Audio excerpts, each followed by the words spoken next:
मुश्किल घड़ी में किसी सूरत आवाम को अकेला नहीं छोड़ सकते। वज़ीर आज़म की ज़ेर सदारत इजलास पेट्रोलियम मसनूआत पर सब्सिडी के निज़ाम पर पेशरफ्त का जायज़ा। सब्सिडी के हवाले से आगाह किया गया। मुल्क में ईंधन के ज़खायर और खपत पर भी ब्रीफिंग। शहबाज शरीफ ने कहा कि गुज़िश्ता 3 हफ्तों में 129 अरब रुपए का अवामी रिलीफ पैकेज दिया। किरायों में इजाफा रोकने के लिए बसेस को 1 लाख, वैन्स को 40,000 माहाना सब्सिडी दी जा रही है। अशिया की कीमतों में इजाफा रोकने के लिए ट्रकों को 70,000, बड़ी माल बरदार गाड़ियों को 80,000 और डिलीवरी वैन्स को 35,000 रुपये सब्सिडी फराहम कर रहे हैं। वज़ीर आज़म ने पैकेज के लिए तयशुदा रकम जमा कराने पर वज़ीर आला बलूचिस्तान का शुक्रिया अदा किया। कहा उम्मीद है कि बाकी सूबे भी रिलीफ पैकेज के लिए जल्द तयशुदा रकम जमा करा देंगे। इजलास को ब्रीफिंग में बताया गया कि मुल्की ज़रूरियात को पूरा करने के लिए ईंधन के मुनासिब ज़खायर मौजूद हैं।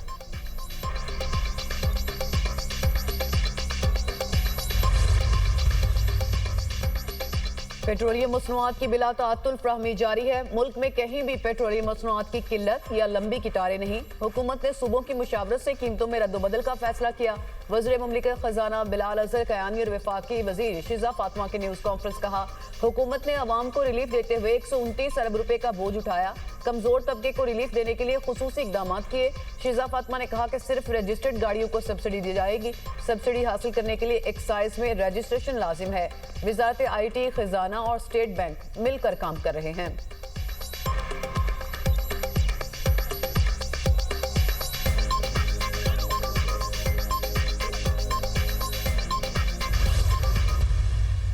ये जंग हमने तो नहीं शुरू की, मगर ये पूरी दुनिया को एक प्रॉब्लम फेस हो रहा है कि जहां पे तेल की कीमतें पूरी दुनिया में ऊपर जा रही हैं। इससे पाकिस्तान का तो कोई ताल्लुक नहीं है। परसों रात वजीर आजम ने जो लेवी थी, जो टैक्स था तेल के ऊपर, 80 रुपए उसमें कमी की। जब जब गुंजाइश पैदा होगी अवाम को वो ट्रांसफर करेंगे। सब्सिडी का सिलसिला शुरू हो चुका है मोटरसाइकिल्स के लिए, गुड्स ट्रांसपोर्ट के लिए, पब्लिक ट्रांसपोर्ट के लिए। दुनिया में तेल की कीमतें ऊपर जा रही हैं। पेट्रोलियम मसनूआत की कीमतों में इजाफे में पाकिस्तान का कोई किरदार नहीं। वज़ीर इत्तलात अता तारड़ ने कहा कि मुश्किल हालात में हुकूमत पीछे नहीं हटेगी। वज़ीर आज़म ने पेट्रोल पर लेवी में 80 रुपये कमी की। जब तेल की कीमतें कम होंगी आवाम को रिलीफ देंगे। मोटरसाइकिल और ट्रांसपोर्ट के लिए सब्सिडी का सिलसिला शुरू हो गया। मरियम नवाज को भी आवाम की फिक्र है, उन्होंने भी सब्सिडी दी। इस्लामाबाद और लाहौर में पब्लिक ट्रांसपोर्ट मुफ्त कर दी।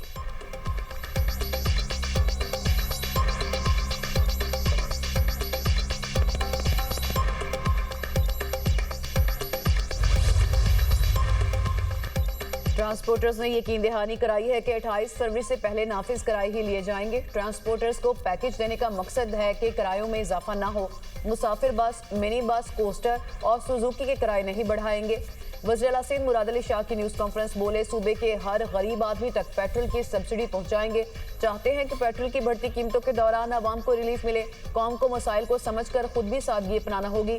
बिजली, गैस और पेट्रोल की बचत जरूरी है। ट्रांसपोर्टर तंजीमों के नुमाइंदों ने प्रेस कॉन्फ्रेंस में किराया ना बढ़ाने की यकीन दहानी कराई। सब्सिडी देने पर सिंध हुकूमत का शुक्रिया अदा किया।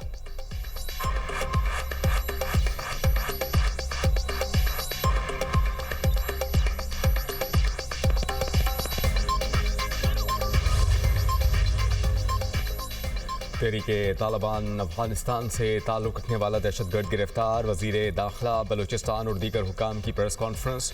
एडिशनल चीफ सेक्रेटरी दाखिला ने कहा कि दहशतगर्द हबीबुल्लाह के नाम से कार्रवाइयाँ कर चुका है। हबीबुल्लाह का भाई अफगानिस्तान में TTP कमांडर है। मज़ीद 3 अफराद को भी गिरफ्तार कर लिया है। दहशतगर्द जाली तस्करे पर पाकिस्तान में दाखिल हुआ। IG CTD ने कहा कि जाली शनाख्ती कार्ड के इजरा से मुतालिक तहकीकात जारी हैं। नादरा रिकॉर्ड चेक किया जा रहा है। जाली शनाख्ती कार्ड कैसे बने? ज़िया लांगू बोले अफगान शहरी दहशतगर्दी की कार्रवाइयों में मुलव्वस हैं। अफगान सरजमीन पाकिस्तान के खिलाफ इस्तेमाल हो रही है। मुल्क दुश्मन अनासर साजिशों में मसरूफ़ हैं। मुल्क दुश्मन अनासर की साजिशें नाकाम बनाएंगे।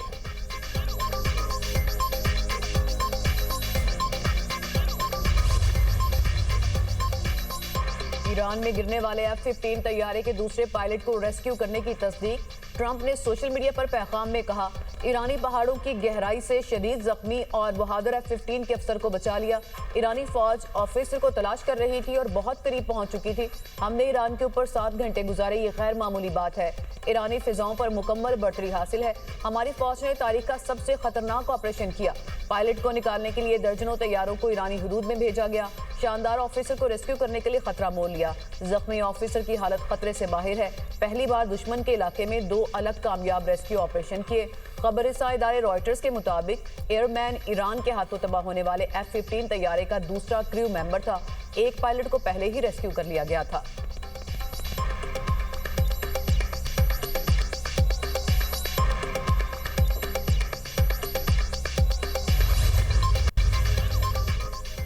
अमरीकी सर्विसमैन को बाजियाब कराने का ऑपरेशन नाकाम हुआ। पासदारान इनकलाब का दावा। तर्जुमान खातिमुल अंबिया हेडक्वार्टर्स का कहना है कि फौजी अफसर की तलाश के दौरान अमरीका के 2 ब्लैक हॉक हेलीकॉप्टर और 2 C-130 तैयारे तबाह किए गए। ज़िलता में इस शिकस्त से साबित हुआ कि अमरीकी फौज को गलबा हासिल नहीं। खबर एजेंसी फॉरेस्ट ने तबाहशुदा C-130 तैयारी की वीडियो जारी कर दी।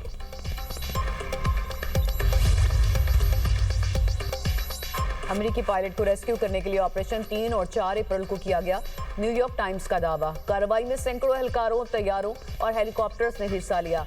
2 ट्रांसपोर्ट तैयारे तबाह होने से मिशन ताखीर का शिकार हुआ। कमांडोज को निकालने के लिए मजीद 3 तैयारे ईरानी हदूद में उतरे। हवाबाज ईरानी फौज को चकमा देने में कामयाब रहा। एक मकाम पर पायलट को 7000 फीट बुलंदी पर चढ़ना पड़ा। फौजी ऑफिसर की बाजियाबी मिशन के दौरान 2 अमरीकी तैयारे खराब हो गए। अमरीकी फोर्सेज ने तैयारे फौरी तबाह करने का हुक्म दिया ताकि ईरान के हाथ ना लगे। कमांडोज ने वापसी से पहले खराब होने वाले तैयारों को तबाह कर दिया। ईरान से रेस्क्यू किया गया अमरीकी पायलट कुवैत मुंतकिल।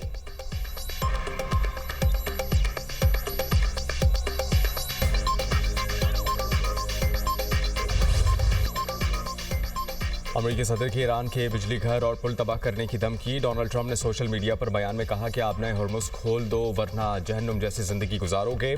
आने वाला मंगल ईरान में बिजली घरों और पुलों की तबाही का दिन होगा। ईरान में ऐसा मंजर देखा जाएगा जो पहले कभी नहीं देखा गया होगा। बस देखते जाओ। ईरान को मुआहिदा करने या आपने हॉर्मुज़ खोलने के लिए 10 दिन का वक्त दिया गया था।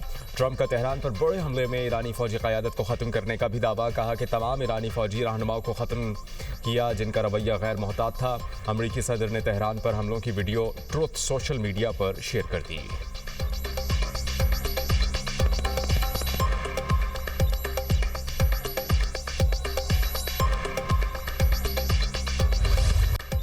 अमेरिका और इजराइल जंग बढ़ाने से बाज रहें। पूरा खित्ता अमेरिका और इजराइल के लिए दोज़ख बना देंगे। ईरान के खातिमुल अंबिया सेंट्रल हेडक्वार्टर्स के तर्जुमान इब्राहिम जुल्फ़िकारी ने भी अमेरिकी सदर को खबरदार कर दिया। कहा, ईरान की शिकस्त का वहम दलदल में बदल गया। अमेरिका धंसेगा। मजीद जारहियत का जवाब पूरे खित्ते में शदीद रद्द-ए-अमल की सूरत में दिया जाएगा।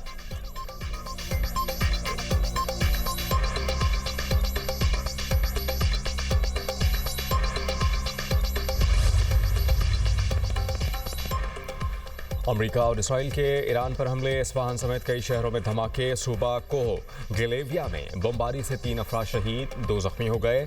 तेहरान की बहिश्ती यूनिवर्सिटी के लेज़र और प्लाज्मा रिसर्च इंस्टीट्यूट पर हमला। इमारत को शदीद नुकसान। ऑनलाइन क्लासेस की वजह से जानी नुकसान नहीं हुआ। ईरानी हुकाम के मुताबिक दीगर 30 यूनिवर्सिटीज़ और तहकीकी मराकज़ को भी हमलों का निशाना बनाया गया। अमरीका ने ईरान का शाहकार स्पोर्ट्स स्टेडियम भी तबाह कर दिया। हमले के बाद इमारत खंडर बन गए। स्टेडियम का 1974 में एशियन गेम्स के मौके पर किया गया था।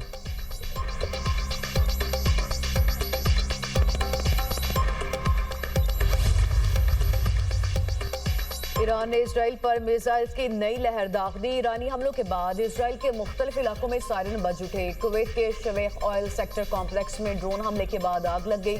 कुवैत में बिजली और पानी के 2 अहम प्लांट्स पर भी ड्रोन हमला। कुवैती वजारत बिजली की तस्दीक। कहा, ईरानी साख्ता ड्रोन्स के हमले से बिजली के यूनिट्स मुतासर हुए। हमलों के बाद पावर यूनिट्स को बंद कर दिया गया। कोई जानी नुकसान नहीं हुआ। अबू धाबी पर हमलों में बरूज केमिकल प्लांट में आग लग गई। बहरीन पर ड्रोन हमले से तेल के जखायर में आग भड़क उठी।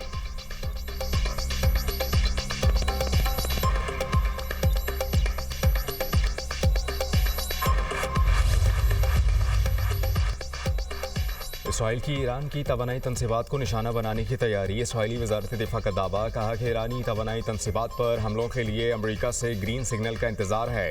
इसराइली सिक्योरिटी ज़राए के मुताबिक ईरान में तवानाई तनसीबात पर हमला अगले हफ्ते के शुरू में करने का मंसूबा है।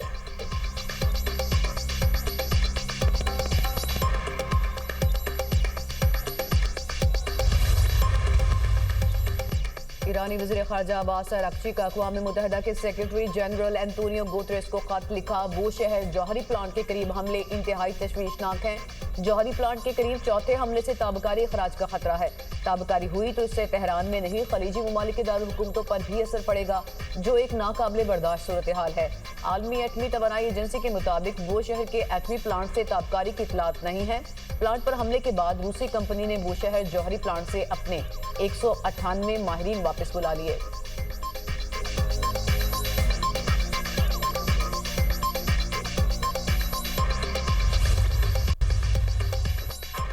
ईरान बमबारी से मुतासिर मिसाइल साइट्स की तेज़ी से मरम्मत कर रहा है। अमरीकी इंटेलिजेंस के मुताबिक फौजी मुहिम के 5 हफ्ते बाद भी ईरान एक बड़ा खतरा है। अमरीका अब तक सिर्फ 1/3 ईरानी मिसाइल स्टॉक की तबाही की तस्दीक कर सका। आधे मिसाइल लॉन्चर्स और हज़ारों ड्रोन अब भी ईरान में फ़ाल हैं। इसराइल का दावा है कि 335 से ज़ायद ईरानी लॉन्चर्स का खात्मा हो चुका। 70% क़ुव्वत ख़त्म हो गई। अमरीकी इंटेलिजेंस ईरानी लॉन्चर्स की तादाद से मुताल्लिक तज़ब्ज़ुब का शिकार है।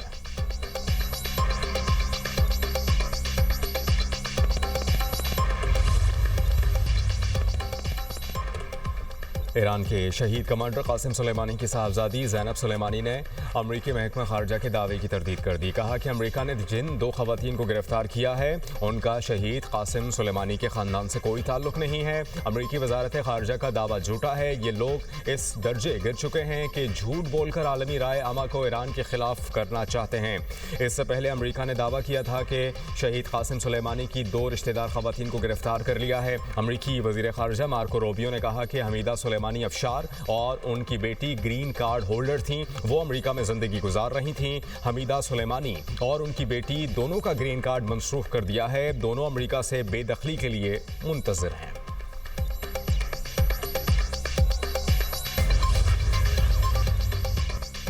हिज़्बुल्लाह की ताकत से इसराइली फ़ौज को हैरान कर दिया। इसराइली कमांडर का एतराफ़, कहा कि हिज़्बुल्लाह फ़ाल है। हमारे पास तकरीबन 10,000 रॉकेट और मुताद्दिद लॉन्चर्स मौजूद हैं। दुश्मन ने हिज़्बुल्लाह के बारे में सोचा कुछ था और हकीकत कुछ और है। यमन के हौसियों का भी इसराइल पर हमलों का दावा।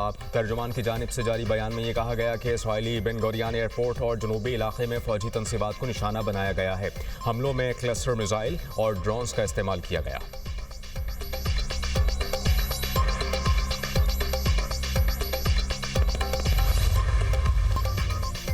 बलूचिस्तान के मुख्तलिफ इलाकों में बादल बरसने की पेशगोई। कोयटा, कला अब्दुल्ला, चमन और दीगर शहरों में बारिश का इम्कान।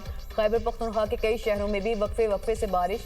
सवाबी में बारिश से खस्ताहाल मकान की छत गिर गई। मलबे तले दबकर बच्चा जाँ बहक, 3 खवातीन जख्मी। मर्दान में बारिश से खस्ताहाल मकान की छत गिर गई। मलबे तले दबकर 3 बच्चे जख्मी।